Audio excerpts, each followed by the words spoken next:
This man is in a very fortunate position. His 7-foot by 7-foot room is warm and dry. He doesn't have to pay rent or a mortgage. He's fed 3 good meals a day without having to buy or cook food. All his basic survival needs will be taken care of for the rest of his life.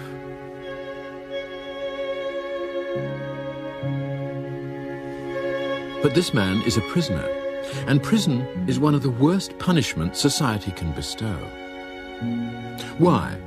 Because the human animal is not satisfied with mere survival. Our greatest rewards are obtained when we go beyond survival.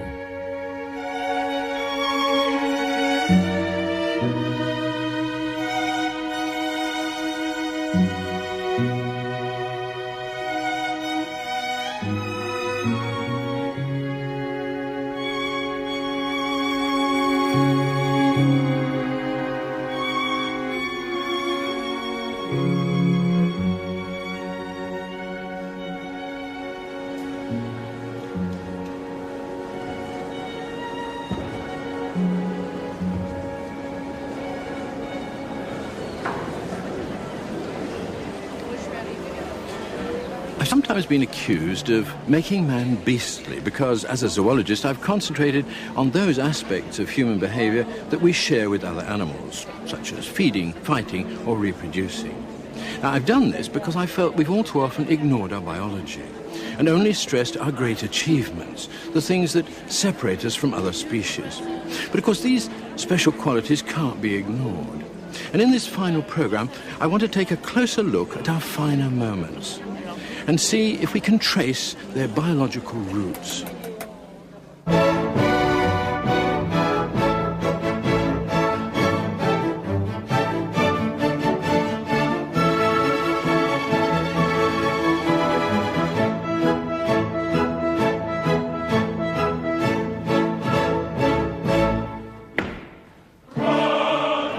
How can we explain, in animal behavior terms, strange activities like these?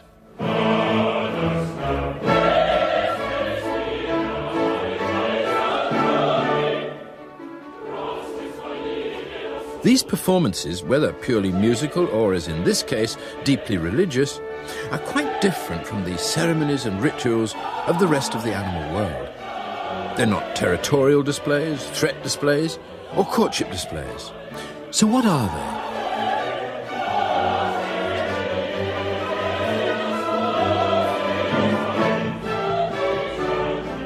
Even here, where there is an element of sexual display, the interest lies more with playfulness than with sex.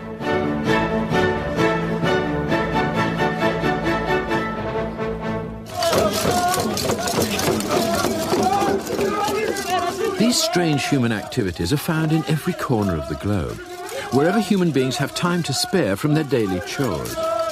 It's a deep and ancient part of human nature to be imaginative and inventive. The human species is biologically a creative species.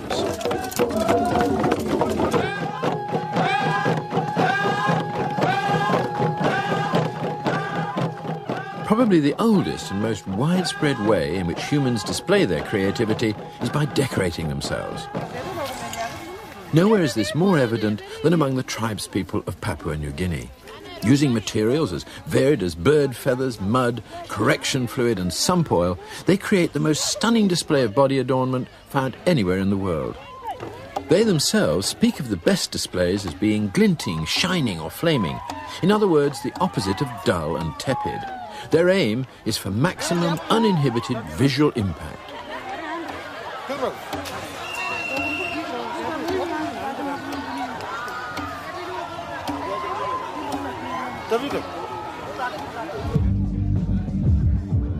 Body adornment may not be so extreme in the West, but it's equally important. Although it's much more restrained, a great deal of time and effort is nevertheless devoted to achieving the desired effect, as this view through a two-way mirror reveals. Sexually, it makes sense to redden the lips, exaggerate the eyes, smooth the surface of the skin, and make the hair look clean and healthy. But it's not that simple. If it was, every makeup would look exactly the same. There are hundreds of lipstick colours to choose from, dozens of eyeshadows and countless hairstyles. And when choosing between these, the decisions are not sexual, they're aesthetic. We may consider these activities trivial, but every time we appear in public, we're making complex statements about ourselves by the way we groom ourselves, adorn our bodies, and select our clothes. Clothing is a major source of human display. Unlike body language or speech, it's long-lasting, a kind of frozen gesture that we go on making all day. The visual impact of a shaken fist lasts only as long as the arm is moving. But the visual impact of a costume lasts as long as we wear it. This is why, all around the globe, we find the same insistence on this kind of decoration in 1,000 different forms.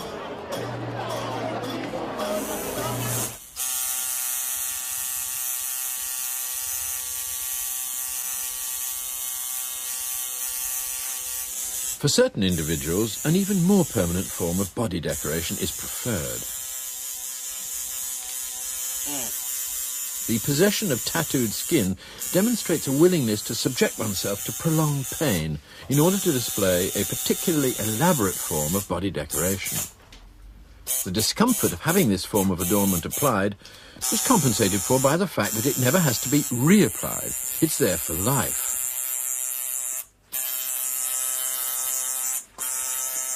No one can ever steal this shirt off your back, and the laundry can never lose it. Even in normally fully clothed societies, the urge to decorate the body in dramatic ways is more widespread than one might imagine.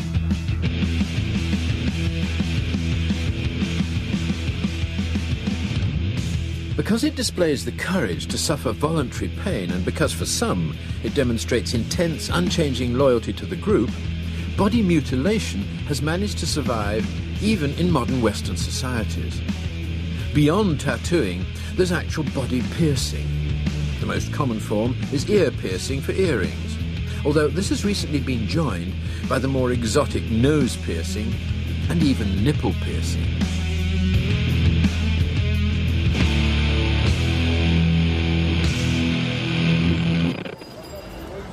Every time we go out on the town, we like to get dressed up. It makes us feel good. But why? Why do we go to so much trouble to decorate our bodies? The answer is that it fulfills a deep-seated need to make us feel special. But what does this imply?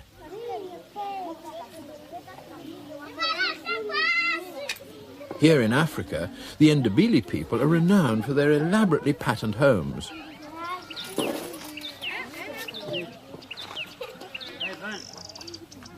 Instead of snoozing in the sun, they express the complexity of their human brains with creative acts.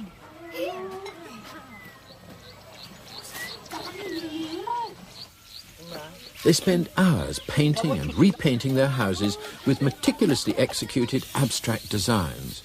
They've not merely occupied this territory, they've transformed it. The painted surfaces act like advertising hoardings for the human species, saying, we've imposed ourselves on this place, we've brought order here, we've tamed the environment, and we've done this with great effort and skill. This is a status display not just for individual artists, but for the human animal as a whole.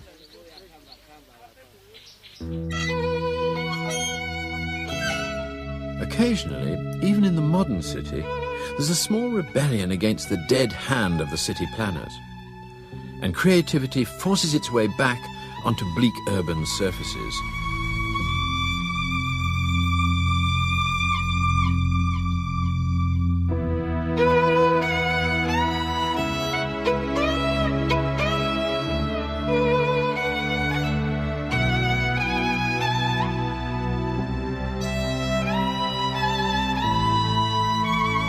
Here in Vienna, an Austrian artist was given the opportunity to transform an insipid corner of the city into a work of art.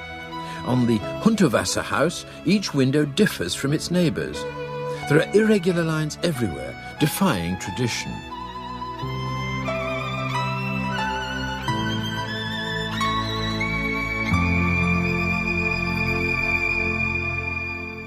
So Hundertwasser is introducing natural curved lines into the artificial world of the city, whereas the Enderby are introducing geometry into their natural world. The key to their creativity in both cases is contrast with the environment. Wherever you look, native crafts reflect this rule, geometric shapes being more surprising and therefore more special when seen against a rugged background.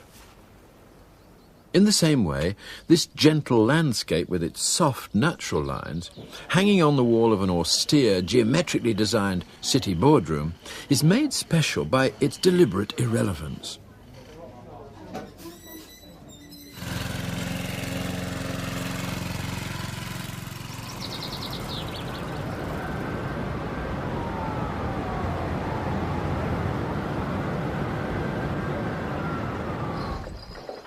As you move from culture to culture, you find the focus of creativity repeatedly relocates itself. If it's not on the bodies or the buildings, where could it be? For many societies, it comes to rest on the local vehicles. Here in Sicily, it appears on the donkey carts, which are treated like precious icons. Every square inch is decorated with elaborate detail, involving many hours of painstaking labour.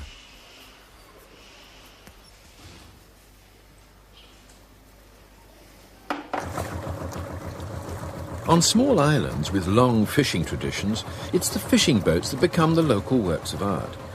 In Malta, the fishermen carefully repaint their boats every year. The local colour traditions influence the fishermen to make their boats look similar to one another, but each man also imposes his own personality on the paintwork. In fact, when I analysed the colour patterns of 400 of these boats, I found that no two are exactly the same. This principle of variations on a theme is one of the most fundamental properties of works of art.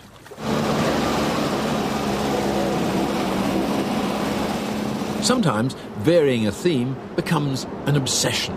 Just how exaggerated can you make your variations? Just how far can you go with a decorated car?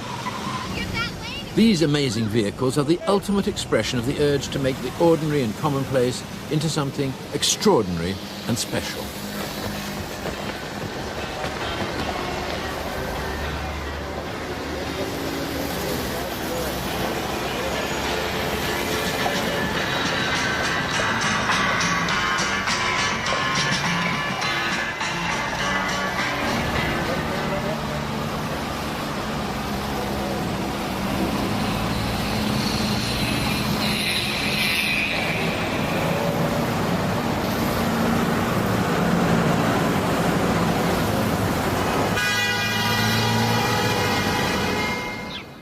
What about more reserved societies?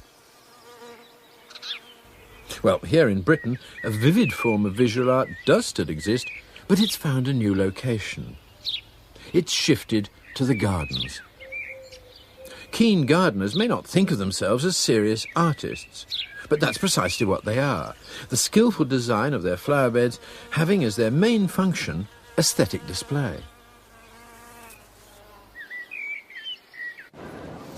So although most of the time we may appear drab, there's usually a corner of each human life where we rebel and strike out with a colourful display. When a peacock displays, it's obeying what's been called the handicap principle. The huge tail is a grave disadvantage to the bird, making it cumbersome and conspicuous. Any male who can survive despite its tail must clearly be a very fit and powerful individual, and this appeals to the females. It's the same for us. If we take the trouble to display ourselves, like this, we send out signals saying, we can afford to do this. Ostentatious displays of clothing, hairstyles, cars or houses all help to emphasize the way we've risen above the level of mere survival. If we can spare the energy to be special, then we must have the ordinary under control.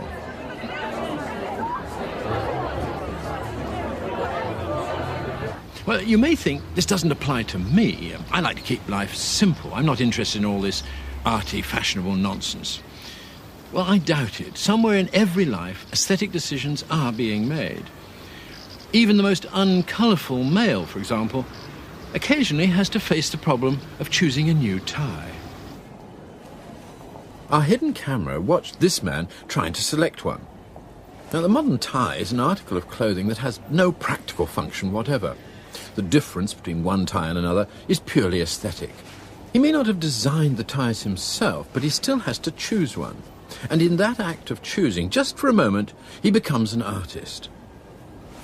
In our high-speed world today, we often let other people make the designs for us and limit our own impact to the matter of selecting from a ready-made range. In a more primitive culture, if primitive is the right word, we'd be making the designs ourselves. But today we're often driven to being artists by proxy. Mass production may blunt our aesthetic choices, but it certainly doesn't eliminate them. It's the same when we choose a car. We know all about their technical qualities, but we're still strongly influenced by tiny differences in appearance, in body shape, colour and style, in the aesthetics of car design. And our sensitivity to these differences often leads to interminable dithering.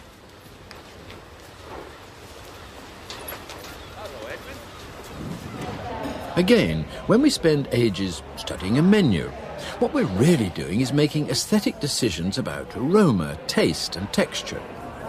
In fact, if we really stop to examine our behaviour, it soon becomes clear that we all make hundreds of small aesthetic decisions every day.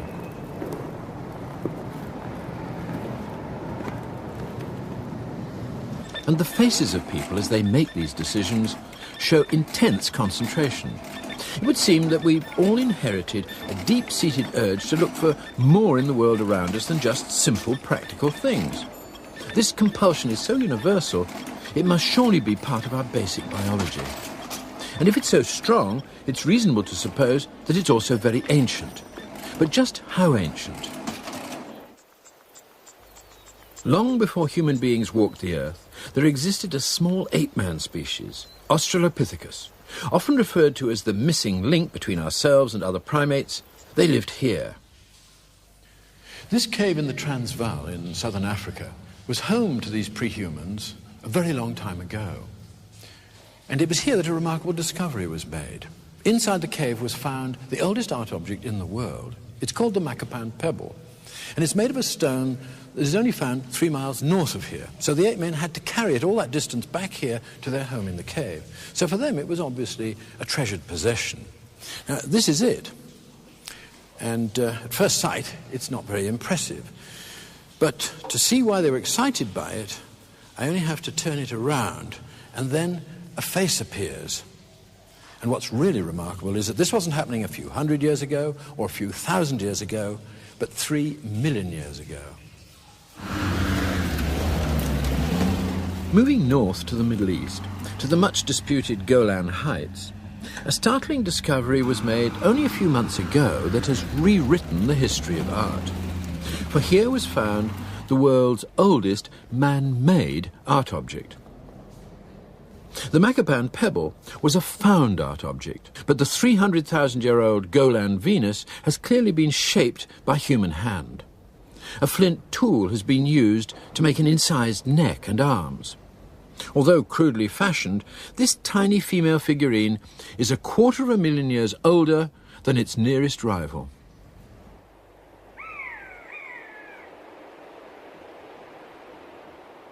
To find something more impressive, we have to jump forward in time to the exciting rock art that's scattered all over the globe.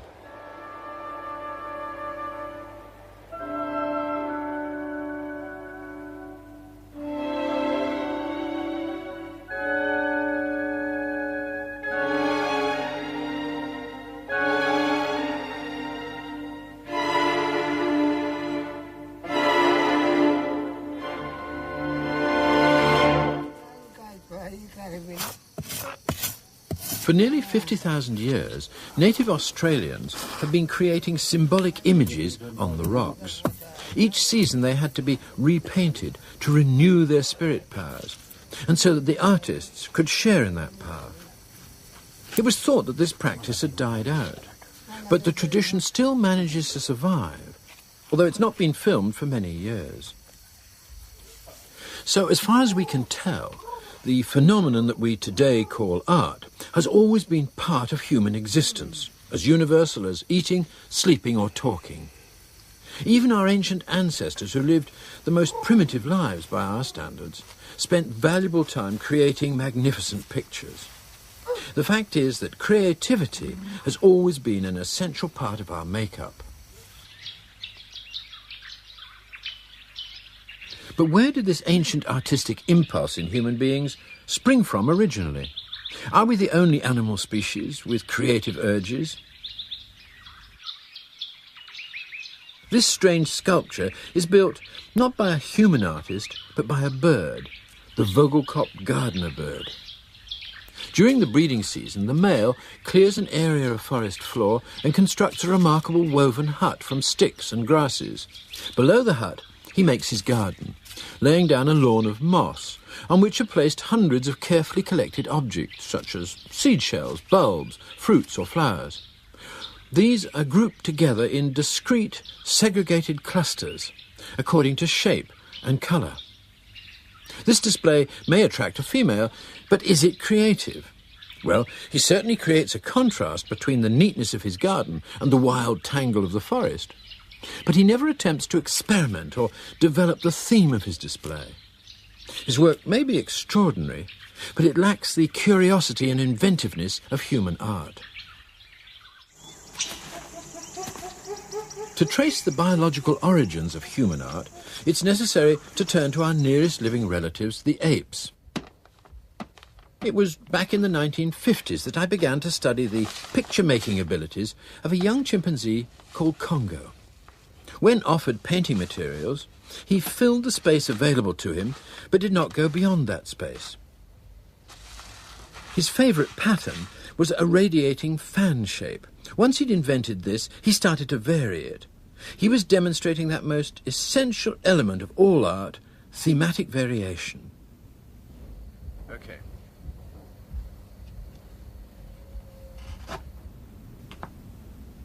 If a small square was placed in the middle of the paper, instead of spreading his lines out, Congo concentrated them in that region.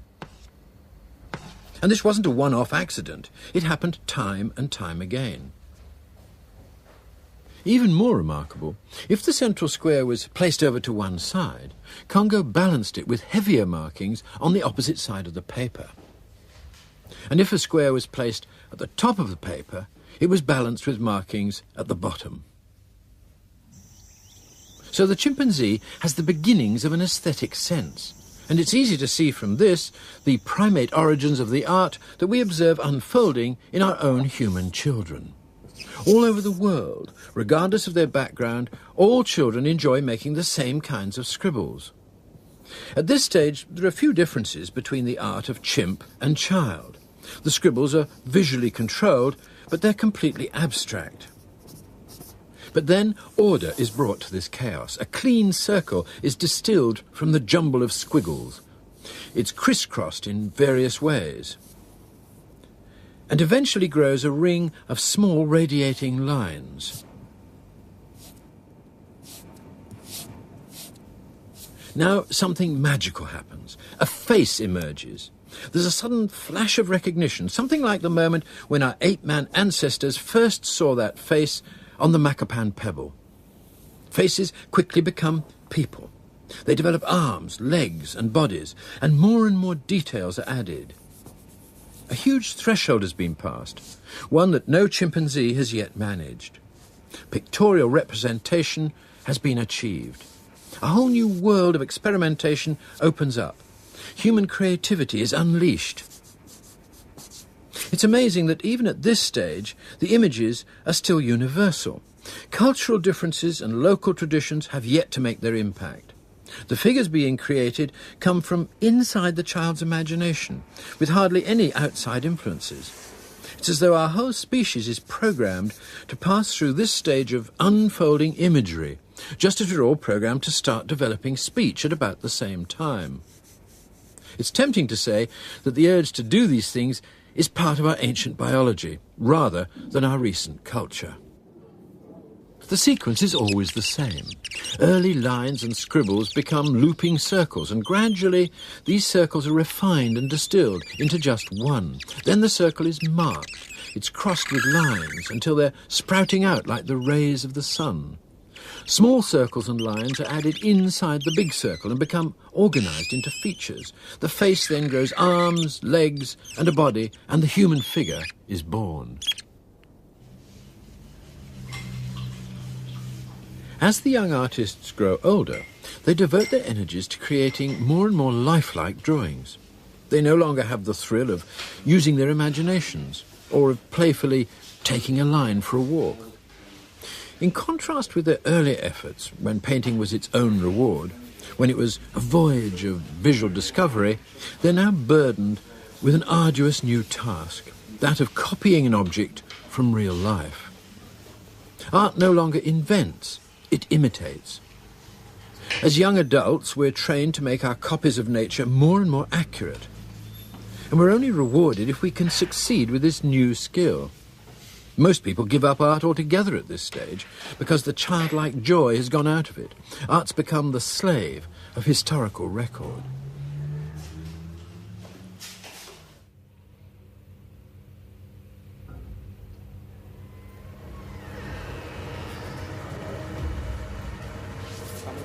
Over the centuries, great art became more and more the brilliant work of the elite few. Ordinary people couldn't compete with this, and the artist, now taken seriously by society, became its visual historian. But then science entered the scene. Photography was invented, to be followed by film and video. The burden of visual recording was lifted from the shoulders of the artist.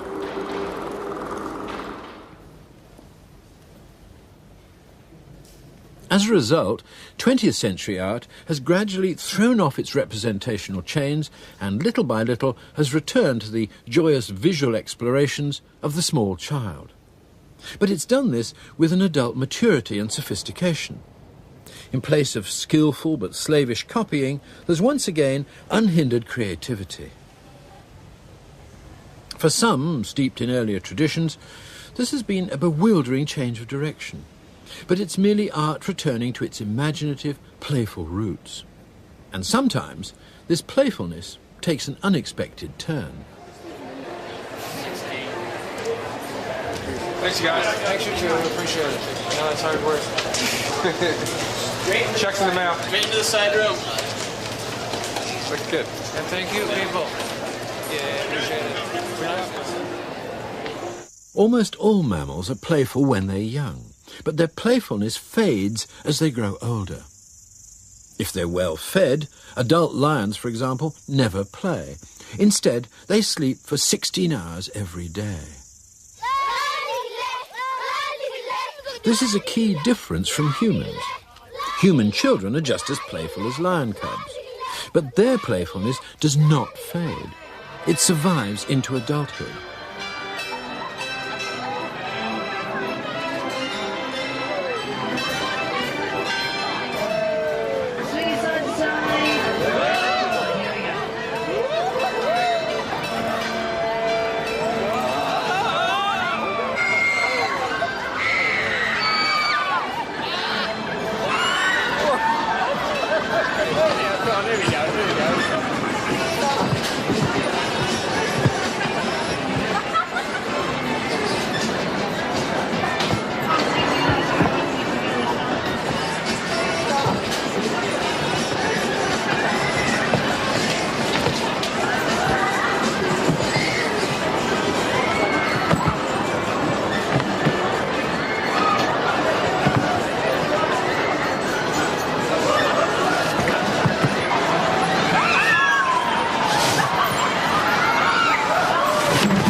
Individuals that play a great deal when young are better at surviving later in life.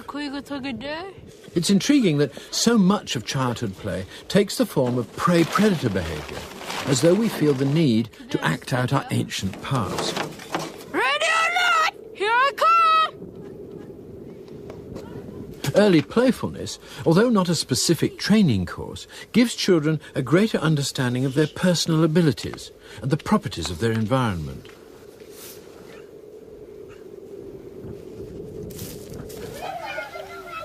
For the human child, a narrow, inactive life can be a disaster. To be really successful as an adult, they must ideally be superactive in childhood. And it's their natural playfulness that encourages this, and under normal circumstances ensures that it will happen. Incredibly, this playfulness begins in the womb. An ultrasound scan of this human embryo reveals playful actions even at this tender age. The baby is kicking its legs not for any specific physiological reason, but because it's playing with rhythm and with its body. So playfulness seems to be very basic to our species, and there are lessons to be learnt from this. One lesson is that as adults, when we're given a stimulating environment and a playful atmosphere, we perform at our best. This may sound obvious, but it's usually overlooked. The management at this Los Angeles advertising agency has, however, taken a drastic step and acted on this idea. Hey, there's an idea. Their young executives are surrounded by cuddly toys and games of all kinds. Their minds are encouraged to wander on the principle that most great ideas happen almost by accident. Clients are surprised to find the creative staff playing basketball while discussing multi-million-dollar campaigns. But these are techniques that, far from interfering with novel thought processes, foster them. Unfortunately, for most of us, the daily routine is far less novel than this. We compensate by allowing ourselves an occasional orgy of playfulness, special occasions when we dress up and become unashamedly childlike again.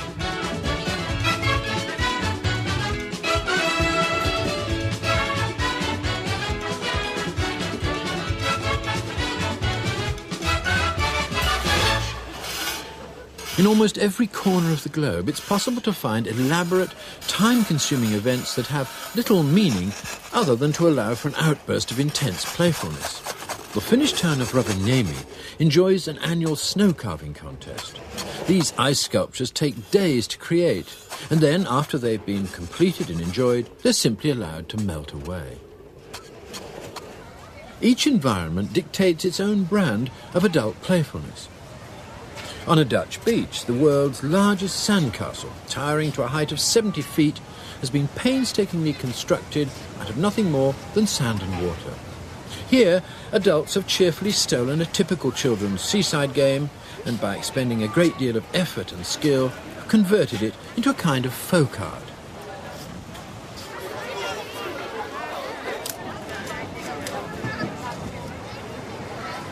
There's no lasting art object here, merely an exuberant, ephemeral expression of human inventiveness. It's the actions, the event, that's all important. Once the goal has been achieved, the sand is returned to its normal condition. The game is over for another year. It may seem a shame to destroy it, but the brevity of its appearance is part of its magic.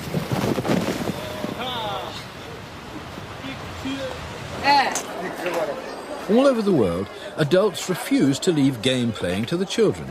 Sport becomes a serious activity, whether as a participant or as an observer. For millions of people, this has become the major form of play, watching rather than doing.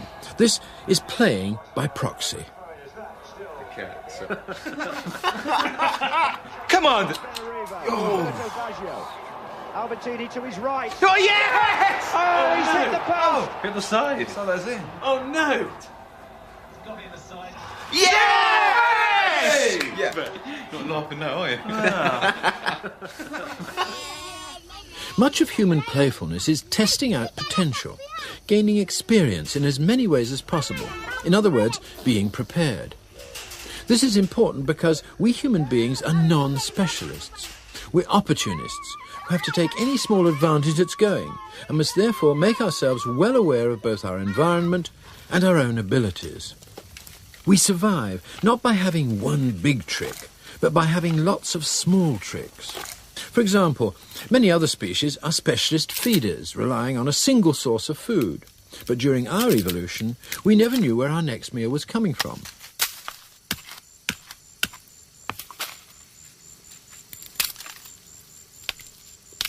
We always had to be on the lookout for any new source of sustenance. In this way, we were able to adapt to almost any environment. But this often involved us in taking risks. For a risk-taking species, we're not really physically very well equipped. We're not protected by a hard shell, or a thick hide, or a shaggy coat. Our naked bodies with their soft skin and fleshy feet are exposed and vulnerable. But it's amazing what we can make them do.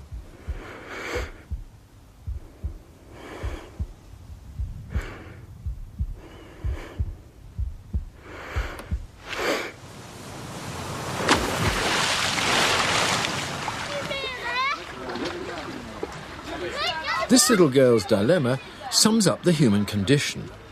Under the watchful eye of her father, she's facing a new challenge. Part of her is desperate to jump from this high platform, even though there's no special reason for her to do so, while another part of her is scared to take the plunge.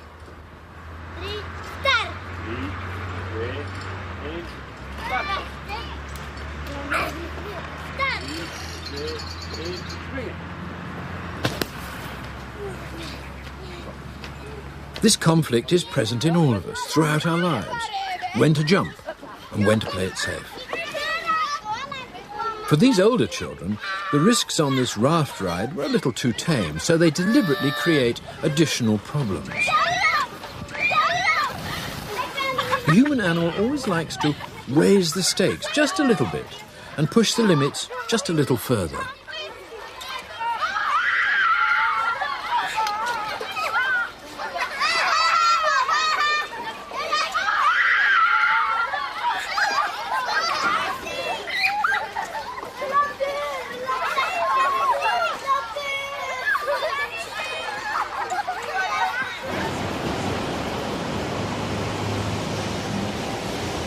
Acts of pure danger become the key to excitement for some people, like these train-riding sophistas in Brazil, who risk their lives just for the thrill of escaping death. Here one sees the playful face of human bravery and the urge to satisfy the human need to push experiences to the absolute limit.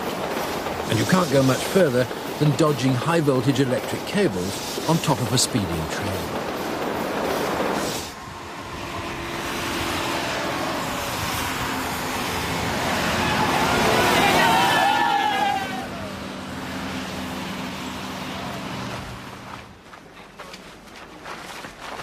In recent years, groups have been formed with the express purpose of taking risks.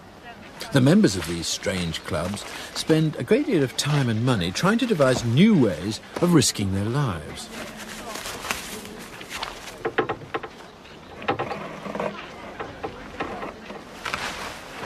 This human catapulter may appear to most of us to be a weird eccentric. But in reality, we do much the same sort of thing every time we risk shooting a traffic light as it changes colour.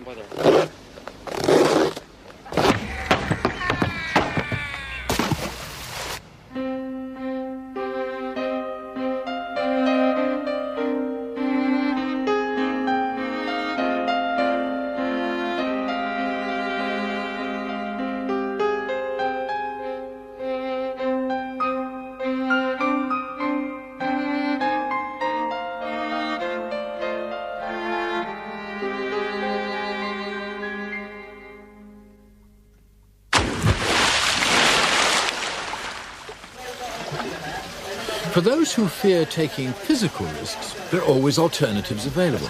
In many countries, there are gambling halls where the minor risk of losing a little money can be enjoyed. The risk-taking in these pachinko parlours may seem monotonous to outsiders, but thousands of Japanese indulge in this type of dangerous living every day. Risk-taking is not a purely modern phenomenon. It's been a human preoccupation for thousands of years. For these Fijian firewalkers, deliberately risking physical pain long ago became elevated to the status of a religious ceremony. If a handkerchief were placed on these stones, it would burst into flames. To this day, nobody knows how injury to the soles of the feet is avoided in this ancient form of firewalking. This is risk-taking in its purest and most magical form.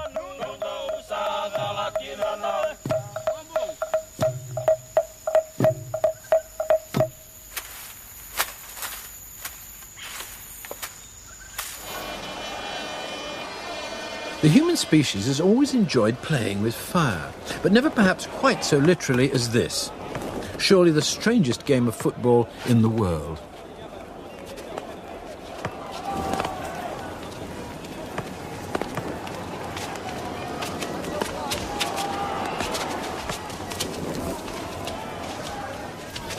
There's little risk of handball here, unless of course you happen to be the unfortunate goalkeeper.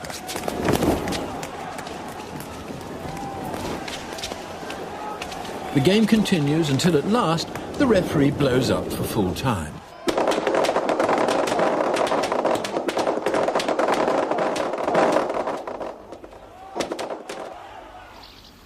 One of the most important properties of play is that it contains an element of make-believe.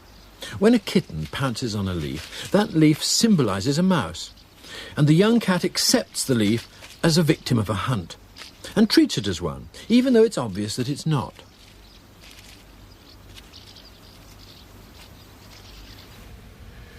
When he was asked why he'd written the words, "This is not a pipe," underneath this particular image, René Magritte replied, "Well, you can't stuff tobacco into this pipe, so it isn't really a pipe at all." The point he was making is that the image is not the thing that it represents. We're all capable of making this symbolic equation, of letting one thing stand for another, of reacting to something as though we really believe in it, whilst at the same time knowing that it's only make-believe. This isn't just the basis of a great deal of human visual art. It's also the basis of words and literature. The word dog, for example, never bit anybody. And symbolic play is, of course, widespread in adult life. Whole industries are based upon it. When we go to the cinema, we're entering a world of pretend. Here, a hidden camera records the facial expressions of people watching a torture scene from a violent film.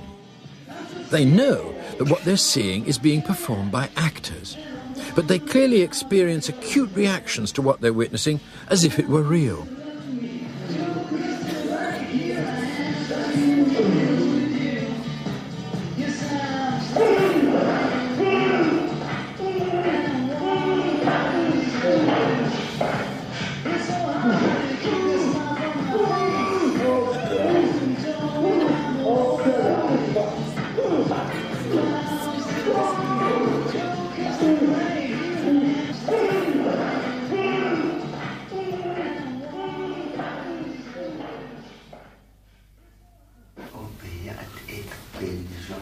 In the past, people have sometimes planned their whole future on the basis of symbols. In more superstitious times, magical symbols were thought to carry such amazing powers that complicated ceremonies were woven around them. Here, in rituals that may last for up to 4 days, Navajo Indians create sand paintings with complex meanings. Every shape, every colour, every image has a special symbolic significance. The paintings are made by carefully dropping granules of coloured pigment onto the sand bed.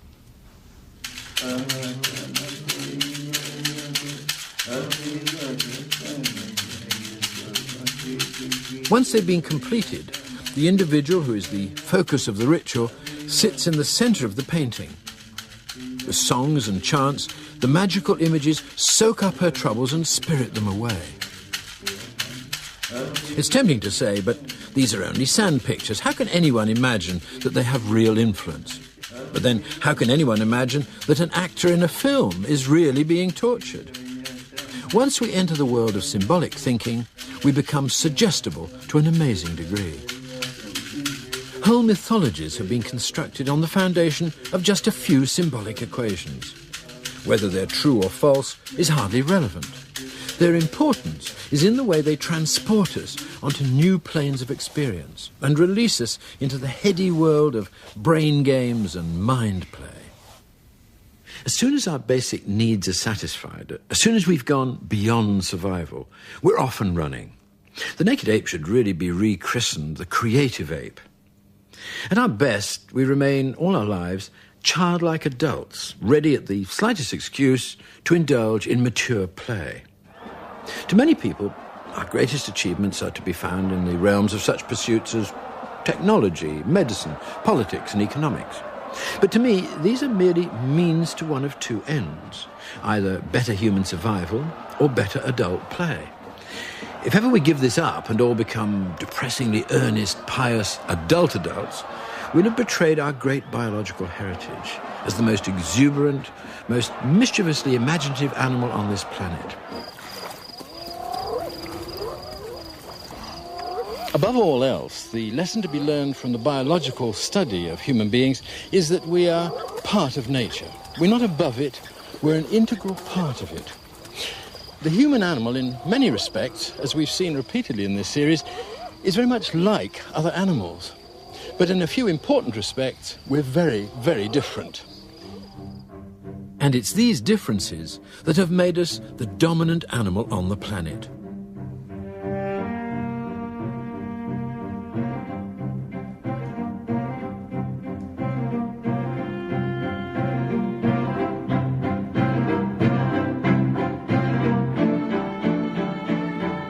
Of all the millions of species that have ever lived, we, the human animal, are by far the most extraordinary.